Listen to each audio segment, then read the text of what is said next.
اچھا اب رانا صاحب یہ بتائیں کہ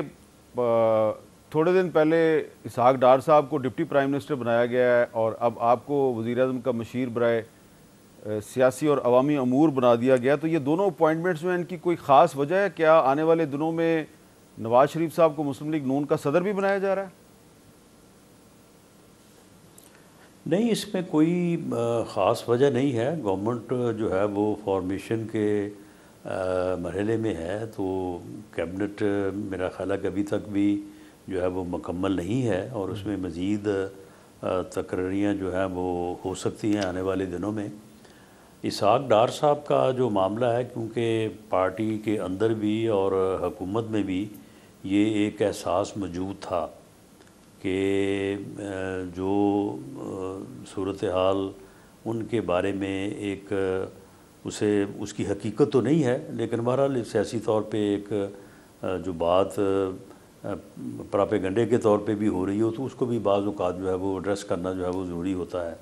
تو اس لیے ان کو ذرا رسپیکٹ اور آنر دینے والی بات ہے۔ باقی آپ کے علم میں ہی ہے کہ نائب یا ڈپٹی وزیر اعظم کا کوئی ایکسٹرا کوئی پاورز تو نہیں ہوتے تو وہ بھی وزیر ہی ہے، تو اس لیے کوئی خاص وجہ نہیں ہے۔ باقی جہاں تک میاں نواز شریف صاحب کا معاملہ ہے، کیونکہ ان کو ایک بہت ہی غلط طریقے سے 2017 میں جو ہے وہ پارٹی عہدے سے علیحدہ کیا گیا تھا، تو یہ سوچ پارٹی ورکر کے پارٹی کی تنظیموں کے اندر جو ہے وہ موجود ہے کہ اب جب کہ وہ ساری چیزیں ختم ہو گئی ہیں، وہ فیصلے سارے جو ہے وہ ٹرن ڈاؤن ہو گئے ہیں، اور میاں صاحب اس بارے میں جو ہے وہ سرخرو ٹھہرے ہیں، تو اب ان کو جو ہے وہ واپس جو ہے وہ پاکستان مسلم لیگ نون کے صدر کے عہدے پہ لایا جائے۔ تو اس سلسلے میں پنجاب چیپٹر نے جو ہے وہ قرارداد پاس کی ہے۔ اگر میاں صاحب نے اس کو ایکسیپٹ کر لیا تو پھر ایسا ہو جائے گا، پھر اس سلسلے میں مرکزی کونسل کا جو آمدہ اجلاس ہے تو اس میں یہ فیصلہ متوقع ہے۔ اچھا علی ظفر صاحب، آپ کا کیا خیال ہے قانونی لحاظ سے بھی اور سیاسی لحاظ سے بھی کہ جو نواز شریف صاحب کو 2017 میں جو ڈسکوالیفائی کیا گیا تھا، پھر ان کو پارٹی کی صدارت سے بھی علیحدہ کیا گیا، کیا وہ غلط تھا؟ کیونکہ اس کے بعد پھر یہی کام آپ کی پارٹی کے بانی چیئرمین عمران خان صاحب کے ساتھ بھی ہوا ہے۔ دیکھیں، جہاں تک تو فیصلہ ہوا تھا پہلے، وہ اب چونکہ سپریم کورٹ نے اس کو دیکھ کے تو کیا ہے مزید فیصلے اس کے اوپر، تو جو فیصلہ ہے سپریم کورٹ کا درست ہوگا۔ لیکن میں صرف یہ بات کرنا چاہ رہا تھا کہ یہ جو ڈپٹی پرائم منسٹر کا عہدہ ہے جس کا آپ نے ذکر کیا ابھی، میری نظر میں آئین میں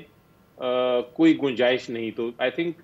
بیسیکلی یہ اسحاق ڈار صاحب کو ایک طرح سے پش کیا گیا ہے یا پیسیفائی کیا گیا ہے، کوئی بیچ میں ضرور تنازع ہوگا کسی نہ کسی جگہ پہ، جس کو ایک طرح سے کرنے کے لیے، ٹھنڈا کرنے کے لیے ان کو ایک عہدہ دیا ہے۔ ایکچولی یہ عہدہ آئین میں ایگزسٹ نہیں کرتا، نہ رولز آف بزنس میں ہے، یہ صرف ایک ڈیزگنیشن ہے۔ اس کے تحت کوئی طاقت یا پاور یا اتھارٹی نہیں ہے جس کے تحت وہ کام کر سکتے ہیں۔ تو یقینی طور پہ کوئی انٹرنل مسائل تو چل رہے ہیں پی ایم ایل این میں، اب وہ کیا مسائل ہیں اس کا دوسری پولیٹیکل پارٹی کے ساتھ تعلق نہیں، ان کا اندرونی معاملہ ہے، وہ اپنا معاملات طے کریں، مگر نظر تو یہ آتا ہے، اور جو فیڈ بیک ملتا ہے آف دا ریکارڈ جو باتیں ہوتی ہیں اس سے تو نظر یہی آتا ہے کہ کوئی ٹینشن تو ضرور ہے جس کی وجہ سے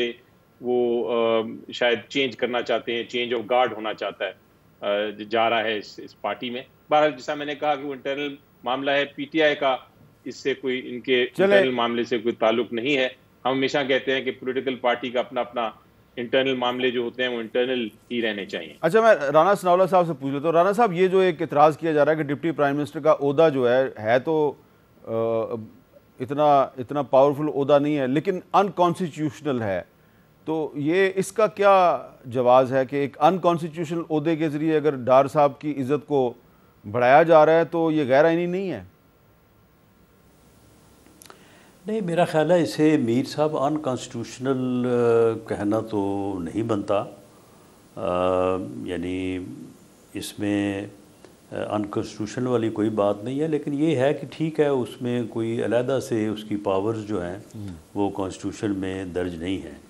لیکن اس سے ایسا ہے کہ کیبنٹ میں جو ہے وہ تمام منسٹرز کی پوزیشن جو ہے وہ ایکول ہے، لیکن اس طرح سے آپ یہ ایک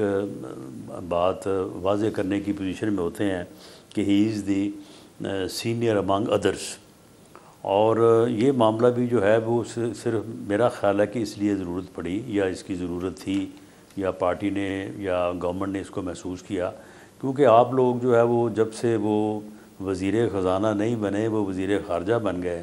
تو اس بارے میں جو ہے وہ بات ختم نہیں ہو رہی تھی کہ جناب دیکھیں جی ان کو یہ کر دیا، ان کو وہ کر دیا، بنایا نہیں گیا، اب ان کو اس کمیٹی کا بنا دیا ہے، کیوں بنا دیا ہے، اس کمیٹی کا کیوں نہیں بنایا۔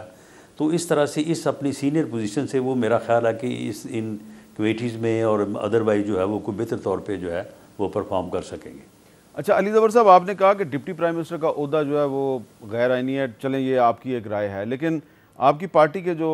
چیف منسٹر ہیں خیبر پختونخوا کے، علی مین گنڈا پور صاحب،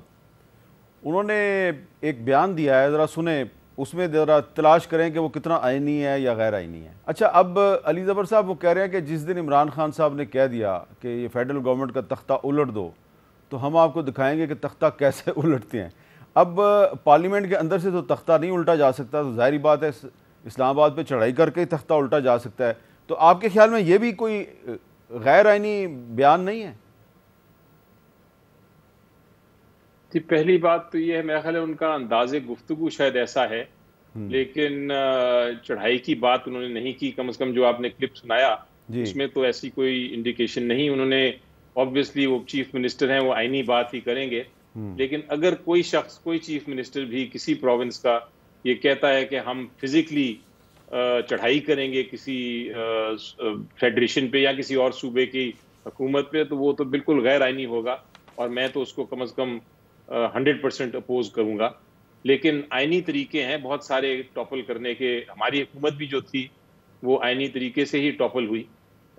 اس میں ووٹ آف نو کانفیڈنس کیا اور وہ ٹاپل ہو گئی۔ تو اس طرح کے طریقے تو بالکل جائز ہیں میری نظر میں۔ آپ ہر وقت ایک پولیٹیکل پارٹی دوسری پولیٹیکل پارٹی کو سمجھتی ہے کہ وہ حکومت اس کی جا سکتی ہے تو ہم پھر حکومت بنائیں گے۔ اور اگر آپ دیکھیں تو اس وقت جو نیشنل اسمبلی بھی ہے، اور میرا خیال ہے کہ پروونشل اسمبلی میں بھی پنجاب کی، کم از کم نیشنل اسمبلی میں تو جو سب سے بڑی جماعت ہے وہ پی ٹی آئی کی ہی ہے، بے شک اس کو آپ کہیں کہ سنی اتحاد کے بینر کے نیچے ہیں، لیکن سب سے بڑی پارٹی وہی ہے، اور سینٹ میں بھی سب سے بڑی پارٹی اس وقت پی ٹی آئی ہو جائے گی، جب کے پی کے جو سینیٹرز ہیں وہ جوائن کر لیں گے، تو کسی وقت بھی حکومت تبدیل ہو سکتی ہے اس طرح۔ اچھا، اور اس میں کوئی شک نہیں ہے کہ فی الحال تو حکومت ہے، لیکن یہ جا سکتی ہے کسی وقت بھی۔ لیکن جو آج پاکستان تحریک انصاف نے جو ایکس پہ، جو ٹویٹر بھی کہلاتا ہے، چیف جسٹس آف پاکستان قاضی فائز عیسیٰ صاحب کے خلاف جو انہوں نے جو کمنٹس جو ہیں وہ پوسٹ کیے ہیں کہ قاضی القضاء کے دور معیار، ان کی تصویر بھی لگائی ہوئی ہے، چارج شیٹ بھی ہے پوری، پھر رؤف حسن صاحب نے ایک پریس کانفرنس کی ہے، اس میں بھی انہوں نے بڑی سخت زبان استعمال کی ہے، اور قاضی فائز عیسیٰ صاحب کے بارے میں کہا جا رہا ہے جی ہم نے ان کو ایکسپوز کر دیا ہے۔ تو عدالت کے فیصلے پہ تو تنقید کی جا سکتی ہے، لیکن چیف جسٹس کی ذات پہ اس طرح کے الزامات لگانا، کیا اس کی آئین میں گنجائش ہے؟ جی دیکھیں، آئین بڑا واضح ہے اس کے بارے میں، اور آپ کے پروگرام پہ بھی اور باقی پروگرامز پہ بھی میں بڑا کلیئرلی یہ موقف لے چکا ہوں، اور وہ یہ ہے کہ آپ بالکل اوپنلی تنقید کر سکتے ہیں ججمنٹ پہ، فیصلے پہ، بالکل آپ اس کو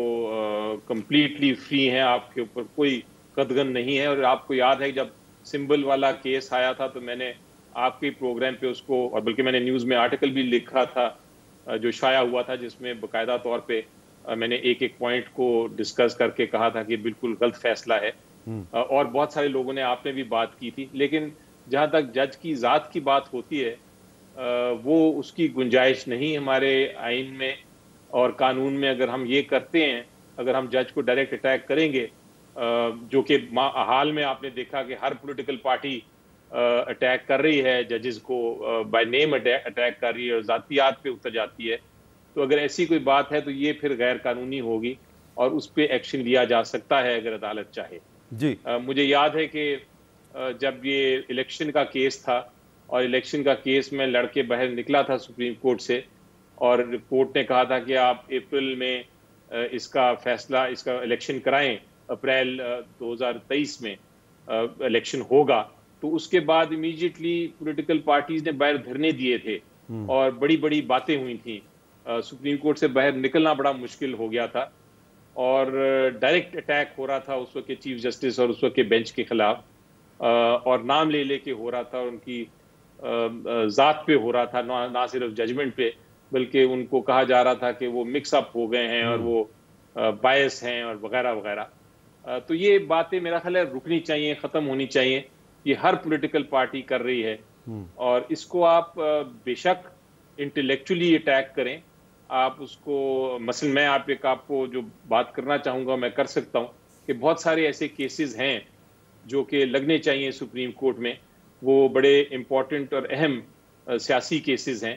ان پہ فیصلے ہونے چاہیے جس طرح باقی کیسوں میں ہو رہے ہیں. تو اس حد تک آپ تنقید کر سکتے ہیں کہ یہ کیسز کیوں نہیں لگ رہے، لیکن میرے خیال ہے اس سے بیونڈ نہیں جانا چاہیے.